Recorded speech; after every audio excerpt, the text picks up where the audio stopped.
Halo semua, kembali lagi di Ceritain Film. Oke, kali ini kita akan menceritakan kembali atau merewatch salah satu film dari negeri gingseng atau Korea Selatan berjudul Collective Invention yang liris pada tahun 2015 lalu. Film yang disutradarai oleh Oh Kwang Kwon ini menceritakan tentang perjuangan seorang manusia ikan bernama Park Go yang mencari keadilan tentang dirinya karena ia berubah menjadi manusia ikan oleh suatu percobaan yang dilakukan ilmuwan di sana.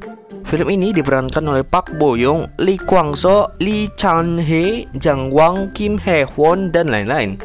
Oke, bagaimana serunya film ini? Langsung saja, tidak usah banyak cang-cincong. Selamat datang di Collective Invention. Film dibuka dengan seorang manusia ikan bernama Park Go sedang diwawancari oleh seorang dan menanyakan mengapa dia bisa menjadi seperti ini. Lalu scene berpindah ke cerita tentang manusia ikan. Ada yang menyebutnya pahlawan, seniman, keributan yang dibuat oleh orang-orang karena dia. Ada yang menyebutnya seorang pembohong, ada yang menyebutnya setan, sampai ada yang mendewakan dia. Scene lalu berubah lagi ke seseorang yang bernama Sang Wong dimarahi oleh bosnya karena kedapatan udut sebat di ruangan editing. Diketahui Sang Wong sedang mengerjakan film manusia ikan. Setelah perbincangan mesra, bosnya mengatakan bahwa ada orang yang mencari Sang Wong. Orang itu bernama Jo Jin. Siapakah dia dan apa hubungannya dengan Sang Wong? Nanti akan terjawab. Dia memberikan sebuah foto dan scene mundur pada saat Sang Wong siap-siap karena akan diwawancarai untuk menjadi wartawan atau reporter. Ternyata Sang Wong sangat berambisi untuk menjadi reporter. Di sini dia akan diterima jika ia mau menyelidiki sebuah kasus tentang kebenaran seseorang yang mempunyai pacar manusia ikan yang viral di internet. Dia pun menyetujui syarat itu. Sang Won pun menuju sebuah rumah. Ia mengetuk pintu dan dibukalah oleh seorang wanita gemoy yang bernama Jo Jin. Ya, perempuan yang ada di awal film tadi. Scene pun flashback pada saat Park Go pertama kali datang. Ia bercerita tentang eksperimen tersebut yang membuatnya menjadi aneh. Park Go memilih mengunjungi Jo Jin dikarenakan ia tidak punya lagi tempat untuk tinggal dan tempatnya sudah diketahui oleh pihak eksperimen. Di sini terlihat juga Park Go yang sepertinya menyimpan perasaan pada Jo Jin. Namun sayang, sepertinya Jo Jin tidak balik menyukainya. Ikan boy. Jo Jin pun membuatkan Park Go teh yang dimana ia malah menghubungi pihak lab. Karena uang, ia pun menyerahkan Park Go lagi ke lab tersebut. Scene kembali lagi pada saat San Won mewawancarai Jo Jin. Jo Jin di sini mengatakan bahwa sebenarnya tidak ada hubungan spesial antara dia dan manusia ikan itu. Hanya hubungan one night atau cinta satu malam pada saat semua ini belum terjadi. Jo Jin pun menceritakan semuanya tentang dia yang bermain dengan 3 orang perempuan sampai dia tidur dalam pejabat dan juga pangeran, dan mengatakan tentang kuda yang berubah menjadi ikan. Sang Wong pun bingung di sini seperti saya. Dia menanyakan kembali perihal kuda yang berubah menjadi ikan dan karena sudah tidak bisa berbohong lagi, dia pun berkata akan menunjukkan manusia ikan itu pada San Wong. Mereka sekarang sudah sampai di sebuah tempat pria ikan itu berada. Dengan lancar membohongi Pak Satpam sampai menemukan ruangan di mana Park Go disimpan. Karena kartu yang digunakan Jo Jin tidak berfungsi, dia pun membakar sprinkle gedung tersebut yang dimana jika benda itu mengenai panas akan berbunyi alarm dan memancarkan air. Setelah berhasil melakukan hal tersebut, keduanya pun masuk ke dalam lab penelitian dan menemukan Park Go di sana yang sedang terikat. Jo Jin mengambil kamera Sanwon dan ngevlog ngerekam di sana. Seketika rekaman itu pun viral di mana-mana. Sang bos yang puas dengan kinerja Sanwon pun mengontraknya 1 tahun dan memberinya sebuah udut. Sang bos memerintahkan San Wong untuk terus menyelidiki tentang manusia ikan dan meminta agar pekerjaannya sebagai wartawan di perusahaannya dirahasiakan. Jaga-jaga jika timbul masalah. Lalu terlihat profil Park Go, pemuda 29 tahun yang mempunyai pribadi yang pendiam dan punya kehidupan yang sulit setelah lulus kuliah. Scene lalu menuju ke Park Go yang sedang diwawancari oleh Sang Wong seperti pada awal film tadi. Pada saat sesi wawancara, datang ayah Park Go dan langsung mengkamplengnya sampai jatuh. Ayahnya pun menanyakan apa landasan Sang Wong melakukan hal-hal itu. Karena sudah disuruh tutup mulut oleh bosnya, ia pun menjawab untuk dokumenter. Sang ayah memarahi Park Go yang malah jadi seperti ini. Ia mengirim Park Go untuk belajar tapi keadaan malah menjadi sebaliknya. Ayah Park Go pun menanyakan Jo Jin apakah ia pacar anaknya. Ia pun menjawab tidak, tapi Park Go menjawab iya. Setelah perdebatan alat itu, Sang Wong kembali menceritakan Park Go. Scene sekarang menuju ke sebuah ilmuwan bernama Dr. Byun, yang dimana ia adalah kepala dari penelitian terhadap Park Go. Ia menjelaskan bahwa obat ini berasal dari ekstrak ikan yang dicampur dengan DNA manusia sehingga menciptakan protein baru. Dr. Byun dicekoki oleh banyak pertanyaan dari wartawan di sana.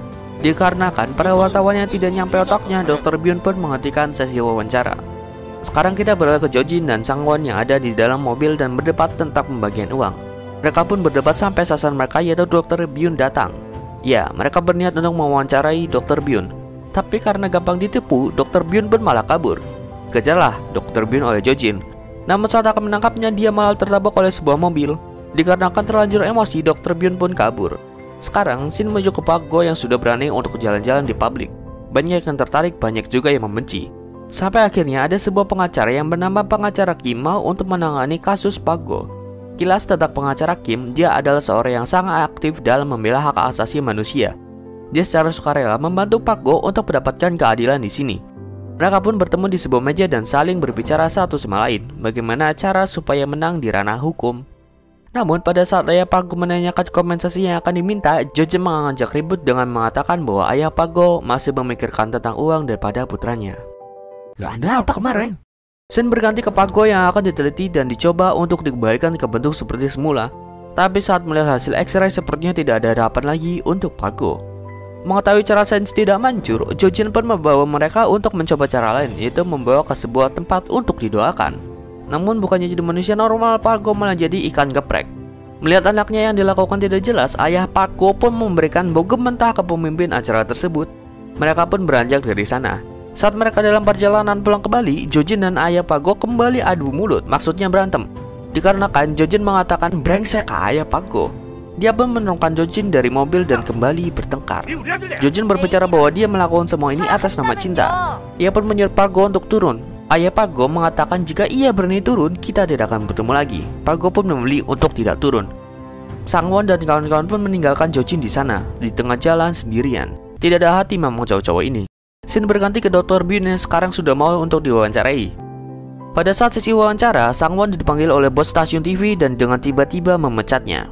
Si bos tidak mau memberitahu apa alasan dipecatnya Sangwon. Sekarang kita menuju ke sebuah seminar atau sebuah pertemuan apalah itu yang membahas tentang Park Go yang cokil pada saat diperiksa oleh seorang suster. Melihat foto tersebut, wartawan masih belum yakin. Lalu muncullah seorang cewek yang bilang kalau dia mimpi diperkosa oleh ikan. Hal itu pun menjadi ramai di sana. Pengacara Kim protes karena mereka akan dituntut 5 juta won, belum lagi dengan kerugian yang lain. Hal itu membuat banyak orang menyalahkan Park Go. Saat semua orang sudah pergi, Park Go mengatakan kepada Sangwon kalau dia tidak melakukan aktivitas cuci terong tersebut. Di berita pun ramai dengan pemberitahuan seperti tadi sampai ada seseorang yang mengaku teman Park Go mengatakan jika dia memang suka melakukan hal tersebut. Di saat Park Go keluar, sudah banyak wartawan atau media yang menunggunya, dan tiba-tiba ada seorang nenek-nenek yang melemparkan cat merah ke arah Park Go. Lalu terlihat di Korea sana terbagi menjadi kelompok yang kontra dan pro terhadap Park Go atau manusia ikan ini. Karena sudah terlanjur stres, Park Go pun pergi dari sana. Ayah Park Go pun terlihat murung dan juga ikut stres karena kejadian tersebut. Dan ia pun akhirnya pulang. Sangwon yang ikutan galak pun kembali melihat rekaman saat mereka dengan Park Go. Ia menutup kamera dan membereskan berkas tentangnya. Saat ingin membuangnya, Sangwon dihadap oleh kelompok membela mas-mas ikan dan mengambil semua berkas tentangnya. Ternyata mereka disuruh oleh seorang bernama Sun Bae yang dimana ia adalah senior dari Sangwon. Ia pun kembali ke rumahnya, tapi langkah terkejutnya dia menemukan banyak bercak darah yang ada di lantai. Ia mengambil payung sebagai senjata dan menuju ke kamar mandi yang terbuka. Ia membuka pintu dan ternyata Park Go ada di sana. Sangwon pun mengobati luka yang ada di Park Go. Ternyata ia seperti ini dikarenakan pada saat bermain dengan anak SMA dia dikatain gila dan tidak tahu malu. Ya sepertinya Park Go ini dibully ya oleh mereka. Park Go pun meminta supaya ia bisa tinggal di sini karena tidak ada tempat lain untuk pergi. Di sini mereka saling curhat satu sama lain tentang Park Go yang ingin menjadi manusia seperti biasa sampai Sangwon yang sangat ingin menjadi reporter agar bisa melindungi hak warga negara, mengungkapkan kebenaran dan menjadi orang yang jujur. Shin sekarang ke Sangwon yang mencari pengacara Kim dan melihat dia sedang bersama seseorang yang adalah Sangwon kembali lagi ke rumah dan melihat Park Go yang gantung diri. Dia pun membawa ke rumah sakit dan memberitahu ayahnya. Sangwon memberi rekaman yang dimana pengacara Kim sedang bekerja dengan Dr. Byun. Tak lama berselang, pengacara Kim datang dan langsung menarik Sangwon. Ia sekarang tahu bahwa Sangwon adalah reporter ABS dan berbohong soal dokumenter. Tak mau kalah, Sangwon pun berkata tentang kerjasama pengacara Kim dengan Dr. Byun. Sang ayah pun menanyakan berapa kompensasi yang mereka tawarkan dan berniat untuk mengambil kompensasi tersebut. Namun saat mereka membicarakan tentang ini, Park Go mendengar semuanya. Ternyata dia dari tadi menguping dari balik pintu dan menyuruh semuanya untuk diam, tidak bertengkar. Shin sekarang menuju ke Jojin. Ia membeli sebuah buku dan menuju ke rumahnya. Tapi Park Go mengagetkannya di sana. Ternyata niat Park Go ke sana untuk meminta maaf soal kejadian di mobil kemarin. Jojin pun jujur-jujuran di sana tentang dia yang tidak pernah menyukai Park Go, sampai dia juga mengirim Park Go ke lab untuk mendapatkan uang. Namun Pak Go sudah mengetahui itu semua. Dia memberikan sejumlah uang dan pergi dari sana. Karena Pak Go sudah bingung harus bagaimana, dia menyerahkan diri dan bersiap untuk diteliti, yang dimana itu adalah hal yang sangat menyakitkan untuknya. Mulai dari disetrum, diambil dagingnya dan disuntikan sebuah injeksi. Namun sayang, orang-orang yang menanganinya tidak serius tentang dia. Saat Dr. Byun melihat kejadian tersebut, dia memarahi ketiga anak buahnya. Scene sekarang ada pada Dr. Byun yang sedang menghadap seseorang di mana dia adalah seorang pengusaha yang membayar Dr. Byun untuk penelitiannya. Dr. Byun di sini mencoba menyalahkan pengusaha tersebut, tapi dia balik disalahkan karena percobaannya. Dr. Byun sekarang duduk di samping Pak Go yang sudah lelah dengan semua ini. Dia meminta maaf atas semua yang terjadi. Scene berganti ke Sang Won yang sedang wudhu. Dia ada di sebuah acara duka kematian Pak Go. Ya, dia sekarang sudah tiada, hanya meninggalkan sebuah nama. Di sana, Sang Won melihat bagaimana wajah asli dari Pak Go. Ia melenggos pergi dari sana, tapi di tengah jalan ia dihadang oleh seniornya di ABS, meminta tentang rekaman Pak Go. Karena sangat kesal di mana masih saja orang yang ingin mengambil keuntungan, Sang Won membanting rekaman tersebut. Scene sekarang ada di sebuah pantai. Ayah Pak Go membuang abu kremasan dari anaknya sendiri. Di sana juga ada Jo Jin dan juga Sang Won yang menemani. Pengacara Kim menuntut pihak farmasi dan Dr. Byun sebagai kepala penelitian di penjara karenanya. Ayah Pak Go kembali ke kegiatan biasanya. Dia melakukan kegiatan amal. Jo Jin kembali menjadi PNS dan Sang Won menjadi reporter seperti yang dia idam-idamkan. Scene sekarang melompat lagi pada saat Jo Jin memberikan sebuah foto pada saat Sang Won di awal film tadi. Dia menuju ke tempat Dr. Byun ditahan dan menanyakan foto yang dimana ada tangan Pak Go di sana. Dia belum meninggal. Dr. Byun pun menceritakan apa yang sebenarnya terjadi. Pada saat Dr. Byun dan Pak Go satu ruangan, Pak Go membisarkan suatu kata, yaitu hidup. Pak Go ingin hidup bukan sebagai manusia tetapi sebagai ikan. Ternyata saat ayah Pak Go dan yang lainnya selesai menabur abu kremasan, Dr. Byun mengantar Pak Go untuk pergi ke dalam laut untuk menjadi sebuah ikan. Sang Won kembali lagi ke tempat kerjanya. Di sana, ia kembali bertemu dengan Jo Jin. Dia memberikan sebuah rekaman dan lagi-lagi pergi. Di ruangan editing, dia memutar rekaman tersebut dan seperti biasa, hanya rekaman sepasang muda-mudi yang menikmati liburan. Tapi tunggu dulu. Jika kalian teliti, kalian akan melihat Pak Go yang berenang di belakang muda-mudi tersebut. Sang Won terpaku melihatnya dan secara mengejutkan dia mengatakan akan berhenti dari sana. Sekarang dia memilih akan melanjutkan film dokumenternya tentang manusia ikan. Sang Won meninggalkan tempat kerjanya dan film pun selesai.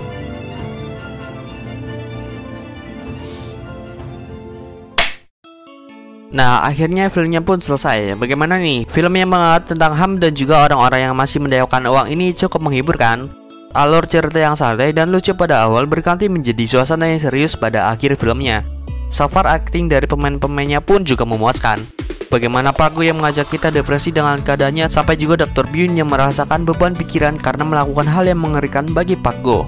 Film dengan rating 5,2 dari IMDb ini ternyata banyak menyimpan hal-hal moral di dalamnya. Dan Pak Boyong yang menjadi Jo Jin membuat saya sangat cengir karena keunyuannya. Oke lah, sampai segitu saja untuk kali ini. Bagi kalian nih yang mau request film, bisa banget di kolom komentar ya. Jangan lupa juga like, comment, dan subscribe. Dan kita bertemu lagi di cerita ini film selanjutnya. Bye-bye. Scene kembali lagi pada saat Sang Won Scene kembali lagi pada saat Sang Won